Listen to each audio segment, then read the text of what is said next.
So there's this case where this person, okay, they wanted to retrench this guy who's been in the company for a very long time, okay, close to 20 years. And they pulled him to the room and they gave him a message. And they didn't realize that actually that was his 20 years in the company. That was his 20th anniversary in the company. The very day. The very day. They didn't realize it and they brought him in and they said, too bad to let you go. And he was expecting the 20th anniversary present or long service award. Just let go, he was shattered. Another one was... Good morning, everyone. Welcome once again to another fun episode of Career Agilities, Career Success with Adrian and Yen. Happy Friday. I'm Adrian and I'm the CEO and founder, and Yen's our co-founder and executive director. And together, we help individuals like you to achieve career success through career strategy and being career agile and being able to enjoy your life when your career's on track. Exactly, because who wants to spend more time at work? Yes, no one ever, or no one on their deathbed ever said, I wish I spent more time at work. I wish I was more productive. Unless it's your calling, in which case I'm very happy for you. But to the rest of us, regular, human beings, work is work. That's why we call it work, because sometimes work doesn't spark joy. And even if it's your calling, even Mother Teresa had her doubts, Mother Teresa's not. Yeah, not the angel, apparently, according to some sources. So, not the angel she looks like. Yeah, so we don't know. But let's just remember her for it. If you are Catholic? Were you brought up Catholic? I was brought up in a Catholic school. Okay. And I had enough of the nuns and the nuns caning us and stuff like that. So yeah, that's why I'm a Methodist. So yes, boring straight-laced. Stand up in the church and sing hymns. Yeah. So yeah, okay, let's boring. Go. Methodists are boring. And I like it that way. So what we want to talk about today is about retrenchments. And retrenchments have been happening lately, but we're not getting much coverage in the press. But a lot of companies have been approaching us to ask us for advice about how do we do a proper retrenchment exercise. And we've been helping them. And I want to just add a timestamp to this video in case you're a distant future individual listening to this. This is Q3 of 2025. Yes. 2025, Q3, lots of uncertainty, lots of... Thank you, Donald Trump. Lots of trade wars looming. Thank you, China. Nothing yet, though. Just a lot of uncertainty, and then global organizations are consolidating. Thank you, Microsoft. Thank you, tech companies. And then there's a war going on now in Asia. There are multiple wars going on. No, in Asia. Thailand's being bombarded right now. With? I think it's Cambodia. It's a shooting war right now. And also in the Kashmir region. But that's so far away, but it's happening in ASEAN right now. So lots of things are going to happen. Okay, it's a lot of uncertainty. Organizations are pulling back. They're not making hiring decisions. In fact, they're trying to figure out where they can cut the fat. And some of that fat includes headcount.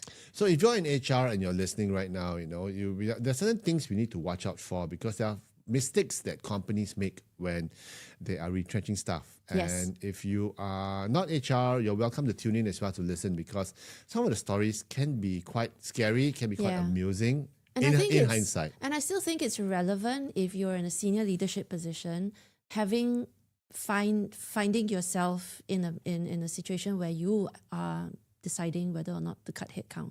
And because you are the C-suite P&L leader listening in, please, hear us out, because you don't want to, have the brown stuff hit the fan. Yeah, retrenchments are a science. Okay, it's a proven science. It's not something you do at a whim and a fancy. So we have a book. It's called the Exit Management Handbook. If you want a copy of it, just email me, adrian@careeragility.org. I can send you a soft copy. It highlights the best practices about retrenchments if your company is planning to retrench. But one of the cases we put in there was some case of bad timing. Yes. So the optics. Optics are ready. You want to give it a go? No. So I think your storytelling technique is way better. So I'll just lean back and enjoy the story. So there's this case where this person, okay, they wanted to retrench this guy who's been in the company for a very long time, okay, close to 20 years. And they pulled him to the room and they gave him a message. And they didn't realize that actually that was his 20 years in the company. That was his 20th anniversary in the company. The very day. The very day. They didn't realize it, and they brought him in, and they said, "Too bad to let you go." And he was expecting the 20th anniversary present or Yeah. long service award. Just let go, he was shattered. Another one was, The thing is, wait, hang on. If anybody pulls you into a room, nobody ever pulls you into a room to give you an award. Awards are given. that's true. Awards are given In front of everyone. highly visibly. Yeah. So if you're Unless pulled unless into you're a SEAL Team meeting, 6 and you've taken out some no. major, If you're pulled into a meeting, it's usually bad news. Usually. especially if there's HR Usually present and your boss. a So PIP of some sort, Yeah. or something's not that's right. true, that's It's true, bad news. that's Just, true, just that's true. remember that. Yeah. Another person had his news broken to him one day before his birthday. You know, things like this, or even before Christmas. So we talk about timing. Timing is very important. Don't organize a business retrenchment, exit management thing during festive seasons or during bonus seasons. And right, don't retrench at the end of the year. I think that's just not nice. Yeah. Or Because before, year end, there are a lot of holidays. there was a company that retrenched staff before Chinese New Year, yeah. and it really pissed a lot of people off because can you imagine you go for Yeah, you you go have to go and Chinese take New out all Year. the money for the ang paos. Yeah, and it's like, like, oh, and I was shucks. like, oh, but I just lost my job. Yeah, Yeah. and then the relatives asked, "How's work? How's work? Yeah, You and still-" you're meeting everyone, and then the I first just thing they got ask is housework. retrenched. Yeah. So it is tough. So you got to watch out for the timing, even right down to the day of the week. Okay, whether or not you want to do it on a Friday afternoon Monday, Tuesdays, or a Monday or Tuesday. So Wednesdays. you got to plan it all out. Plan it and also figure out everyone's special event. So after maternity, before maternity, Yeah. I'm not So sure that's a there's good idea. Lots of things to do. So timing is very important. You need to watch out for. And I think one of the big mistakes that HR especially, who have never undergone major retrenchment exercises before, if they're planning a big one, Yeah. it's underestimating everything. Yes. Yeah. The amount of calculations have to The go in, the logistics. logistics. The human traffic. Yeah. And after you've, if you've got like 300 people, again, that's not very big, but 300 is not very big because Microsoft is like what? 3,000, I think. 1,009 or something. So if you're thinking anything more than 20 people, how many people can you notify in one day? Because the first person you notify is going to tell everyone. And before you can even talk to the 10th person, the news is leaked. Correct. And that's not pleasant. And I think not planning is a But major I think boo-boo. HR knows to Or not plan. planning enough. Sometimes they don't know what they don't know. Yeah. So you should speak to the experts. You should ask other senior HR alumni that have done some similar exercise, get some support, get some perspective, so that you can preempt possibilities. Because sometimes we don't know what we don't know. Come talk to us. Yeah. info@careeragility.org. We've organized a lot of retrenchment It's not exits before. Yeah, again, it's not something to crow about because, But we can give you perspective and advice. in this business, there's no good divorces. You Yeah, know? I mean, correct. there's no such thing as a happy divorce. right? Yeah. So there's no such thing as a happy exit. So Well, plan. hang on. There are happy exits. Okay, I beg to differ. There are happy exits. You know, this recent spate of anecdotal stories coming out from my last clients. I think it was more than half of the individuals I spoke to did say, They got happy. I was trying to get out already. Yeah. So they got a I got a package. package. Yeah, but all you need is just one disgruntled employee and then they'll go into Glassdoor and they start blasting. worse still, they go to the press. yes. It's terrible. Recently, there was They couple. went to the union. Yeah, go to the union. Yeah. So it's messy. And I think one of the biggest things related to this as well is don't piss off your exiting staff. The ones who are exiting, I know that quite a number of exiting individuals had to sign non-disparaging clauses in order to qualify for the money. But that doesn't matter So they because if you're can't be making an sued. anonymous complaint, So the individuals who are exiting by law are not allowed to say but you can anything. just go on Glassdoor and leave comment. But You can by word of mouth. So they always have this like a source close to the a source close to the group. and then mention the source. Yeah, so You that's could. why. Yeah. Example of pissing off your exiting staff. Okay, there was a retail giant 5 years back. Exited the long-term staff, and they hired security guards to walk the staff out through to the door. They were concerned that the staff would pilfer something along the way. Yeah, some perfume or whatever it is. That's terrible. Or some booze. Terrible. So the optics were bad on you. You pissed off the staff are going to go out to the market. Especially when you treat them like criminals, even, like, look, I've been long stayer, I'm loyal. Yeah. And Why you would get you- security to walk me out. I think the word dignity is important. So if you let people go, make sure they retain their dignity, give them a nice, nice farewell. Yeah. Don't make it feel as if they're shameful. Mm-hmm. Like, this is not the walk of shame, Yeah, unless they request to be shown out the back door or that's something. terrible. Pissing off. There were stories of other organizations that did such a good job. They organized a bus and they took all the exiting people off to some other site and they had a party. Food for those who want to for party. those that want lah. But that's a nice way to say thank you for your service. Yeah. A nice way to say we appreciate your effort. Yeah. This is not a you problem. This is a business problem. Everyone feels bad. We're here to provide you as much support as possible. So I think that's a nice That's gesture. nice way to do it, yeah. But I think if you piss off your staff who are being retrenched, there's going to be blowback. They're going to complain to the union. They're going to go to the press. Yeah. And the WhatsApp channels are going to blow up. And not just WhatsApp, Telegram, Everything. and the social media as well. But you know what's worse than pissing off the exiting staff? Irritating, annoying, and disparaging your stayers. Yeah. You got to be careful. I don't like the word piss off. Okay.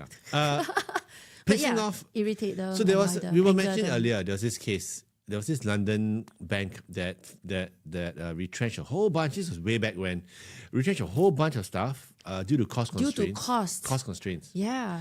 And then But we all know how much bankers make. Yeah, and then on the same day or day after, okay, the private tailors for the senior management came in and gave individual fittings to. Fittings. And Can these you were imagine? the Savile Row type the of. individuals do not need to go for the fitting. The fitting comes to you. Yeah, and it's bank sponsored, by the way. So yes, they need to look the part. they may have deserved that. Okay, it's arranged way before, it's but it's optics, just right? optics is just bad. So you piss. Especially if I have exited multiple individuals and now I'm telling you, the stayer, the remaining staff, the remaining employee, that you have to take on their jobs and their responsibilities and their and everything else they've left behind, because you're the stayer. So all of your friends have left the team and now you're left holding on to all their contracts and all their tasks and all their jobs, and you have to work extra hours Twice as hard. and not get paid Same pay. any more money, Yeah. and in fact are bullied because of everything. And then there are these chiefs upstairs going like, "Yeah, it's your job. Go Too do bad. it. Yeah. Too bad." Happy to resign. I'd be very unhappy if I'm a stayer. I'd be looking for another job ASAP. And sometimes the best intentions bring the worst results. So there was this company that we know of that retrenched about a third of their staff, okay? And they wanted to be nice to the remaining 2/3.